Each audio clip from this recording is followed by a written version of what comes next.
చేసుకోవటమే మీ లక్ష్యమా? ఎంబీబీఎస్ సీట్ల గైడెన్స్ కోసం తప్పక విచ్చేయండి మెగా ఎడ్యుకేషన్ మేళా. ఈ 21వ శతాబ్దంలోనూ మహిళలపై దారుణాలు జరుగుతూనే ఉన్నాయి. ఆడది రోడ్డు మీద ధైర్యంగా తిరిగే పరిస్థితే లేదు. ఇటీవల జరిగిన ఎన్నో ఘోరమైన ఘటనలే అందుకు ఉదాహరణలు. అందమైన అమ్మాయి కనిపిస్తే చాలు ఐ లవ్ యూ చెప్పటం, కాదంటే అత్యాచారం చేసి ఆపై హత్య చేయటం. ఇవే నేటి కాలంలో జరుగుతున్న నేరాలు, ఘోరాలు. వీటిపై ప్రభుత్వాలు నిర్భయ, దిశ వంటి చట్టాలు రూపొందించిన దుర్మార్గుల ప్రవర్తనలో ఏమాత్రం మార్పు రాకపోవటం బాధాకరం. అయితే ఈ క్రమంలోనే తాజాగా మరో దారుణమైన ఘటన వెలుగులోకి వచ్చింది. అబ్బం శుభం తెలియని ఓ 13 బాలికను ఓ దుండగుడు గర్భవతిని చేశాడు. ఇంతేకాదు గుట్టు చప్పుడు కాకుండా అబార్షన్ చేయించి ఆ తర్వాత చేతులు దులుపుకున్నాడు. ఆలస్యంగా వెలుగులోకి వచ్చిన ఈ ఘటన ఇప్పుడు స్థానికంగా సంచలనంగా మారుతోంది. ఇంతకు ఈ ఘటనలో ఏం జరిగిందో ఇప్పుడు తెలుసుకుందాం.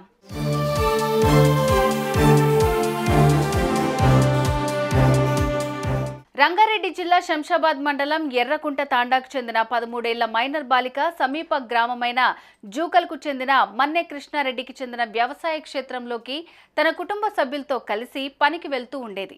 ఈ క్రమంలోనే పెళ్లై ఓ కూతురున్న మన్నె కృష్ణారెడ్డి ఈ మైనర్ బాలికపై కన్నేశాడు. ఈ అమ్మాయికి ఎన్నో మాయమాటలు చెప్పి గత 6 నెలలుగా అత్యాచారం చేస్తూ వచ్చాడు. కాగా ఇటీవల ఈ బాలిక స్పృహ తప్పి పడిపోవడంతో ఆమె తల్లి ఆసుపత్రికి తీసుకెళ్లింది. పరీక్షించిన వైద్యులు ఈ బాలిక గర్భవతి అని నిర్ధారించారు. విషయం తెలుసుకున్న ఆ తల్లి ఒక్కసారిగా షాక్ కి గురైంది.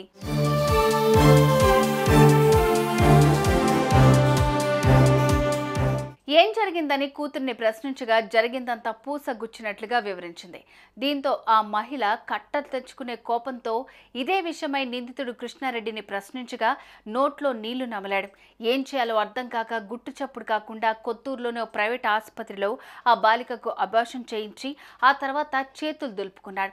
అయితే ఈ దారుణాన్ని జీర్ణించుకోలేకపోయిన బాధిత బాలిక కుటుంబ సభ్యులు తాజాగా శంషాబాద్ పోలీసులను ఆశ్రయించారు. తమ కూతురుపై జరిగిన దారుణంపై పోలీసులకు ఫిర్యాదు చేశారు. కేసు నమోదు చేసుకున్న పోలీసులు దర్యాప్తు చేస్తున్నారు. ఇక ఈ ఘటనపై ఆ బాలిక కుటుంబ సభ్యులు మీడియాతో మాట్లాడుతూ మాకు న్యాయం చేయాలని వేడుకుంటున్నారు. ఇదే అంశం ఇప్పుడు స్థానికంగా సంచలనంగా మారుతోంది. ఇప్పుడు ఎందుకు వచ్చారమ్మా పోలీస్ స్టేషన్? మీ పాప పేరు ఏమైంది, ఏం జరిగింది? మా పాప 13 సంవత్సరాలు ఉంది అమ్మాయికి. అమ్మాయి వాళ్ళ చిన్ని ఇద్దరు కలిసి పనికి వెళ్తారు. జూకల్ అనే ఊర్లకు పనికి వెళ్తారు. పనికి వెళ్తే సంవత్సరం నుంచి వెళ్తున్నారు వాళ్ళు అక్కడ అబ్బాయి దగ్గరికి పనికి. కృష్ణారెడ్డి అని జూకల్ ఆయన రోజు వస్తాడు, కార్లకు తీసుకొస్తాడు, మళ్ళీ కార్లకే తీసుకొని పోతాడు. రోజు వస్తారు పోతారు. 6 నెలల నుంచి ఆ అమ్మాయి ప్రెగ్నెన్సీ అని తెలుసు అంటే అడిగినాం మేము. కళ్ళు తిరిగి పడిపోతే ఏమైందని హాస్పిటల్కి తీసుకెళ్తే ప్రెగ్నెన్సీ ఉందని తెలిసింది. ఎవరు చేసిరా అంటే ఇట్లా కృష్ణారెడ్డి అని, నేను పనికి వెళ్తా కదా అతనే చేసిండు అని అన్నది. అని తర్వాత వాళ్ళ మమ్మీ హాస్పిటల్కి తీసుకెళ్ళింది. ఆ అబ్బాయి ప్రెగ్నెన్సీ చేసిన అబ్బాయి డబ్బులు ఇచ్చిండు, వెళ్ళి అబార్షన్ చేయించండి అని డబ్బులు ఇస్తే ఈ వాళ్ళ అమ్మ వాళ్ళ నాయనమ్మ ఆ అమ్మాయి ముగ్గురు వెళ్ళి హాస్పిటల్కి చూయించి ఇంజెక్షన్ ఇప్పించిన తర్వాత ఇంటికి తీసుకొచ్చిర్రు. ఆ అమ్మాయి కడుపులో పిండం చనిపోయింది ముందు రోజు. తర్వాత రోజు ఆ అమ్మాయిని ఇంటికి తీసుకొస్తే ఆ అమ్మాయి మతి లేకుండా పడిపోయినుండే. మేము వెళ్ళి చూసేసరికి చాలా సీరియస్ గా ఉండే.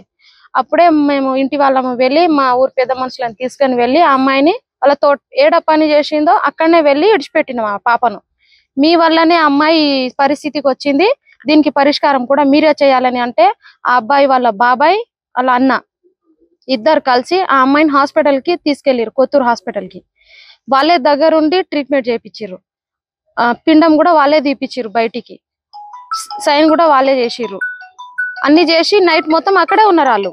వాళ్ళే తీపిచ్చి డబ్బులు వాళ్ళే కట్టి సైన్ వాళ్ళే చేసి నైట్ ఉన్నారు. మార్నింగ్ అమ్మాయిని వాళ్ళ తల్లిని ఆటోలో తోలిచ్చి వాళ్ళేమో కార్లో వాళ్ళంతట్లో వాళ్ళే వెళ్ళిపోయారు. పిండం ఏమో డాక్టర్ తో చేతులు కలిపి చేతలో పడేసిరు వాళ్ళు. ఆ అమ్మాయికి పిన్నినైతే నేను. ఎందుకు వచ్చినాము? నువ్వు పనికి తీసుకెళ్ళినావు, పాడు చేసినావు, అబార్షన్ చేయించినావు. మేము ఇప్పుడు మాకు 13 సంవత్సరాల ఆడపిల్ల, మాకు న్యాయం జరగాలి కదా. మరి న్యాయం జరగాలంటే నువ్వు పెళ్లి చేసుకోవాలి. వేరే వాళ్ళు ఎవరు చేసుకుంటారు? మాకు ఉన్న పరువు మొత్తం తీసిరు. మీరు చేసుకుంటే పెళ్లి చేసుకోవాలి, లేకపోతే ఇద్దరిని నిలబెట్టి కాల్ చేయాలి అంతే. అందుకే మేము ఏదో ఒకటి న్యాయం చేయాలనే పోలీస్ స్టేషన్ కి వచ్చినాం. పోలీస్ స్టేషన్ లో ఫిర్యాదు చేసిరా? చేసినాము. ఎప్పుడే ఎన్ని రోజులు అవుతుంది? 3 రోజులు అవుతుంది. అబ్బాయికి ఎన్ని రోజులు పరిచయం అయ్యారు? సంవత్సరం నుంచి వాళ్ళ దగ్గరికే వెళ్తారు పనికి. సంవత్సరం నుంచి వెళ్తున్నారు. సంవత్సరం నుంచి వెళ్ళినా కూడా వారం రోజులు అవుతుంది ఆ అమ్మాయి పనికి వెళ్లకుండా. తీసుకెళ్తుండు, మళ్ళీ తీసుకొస్తుండు.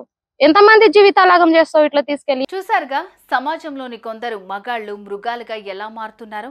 దయచేసి అమ్మాయిలు ఇలాంటి దుర్మార్గుల పట్ల కాస్త జాగ్రత్తగా ఉండండి.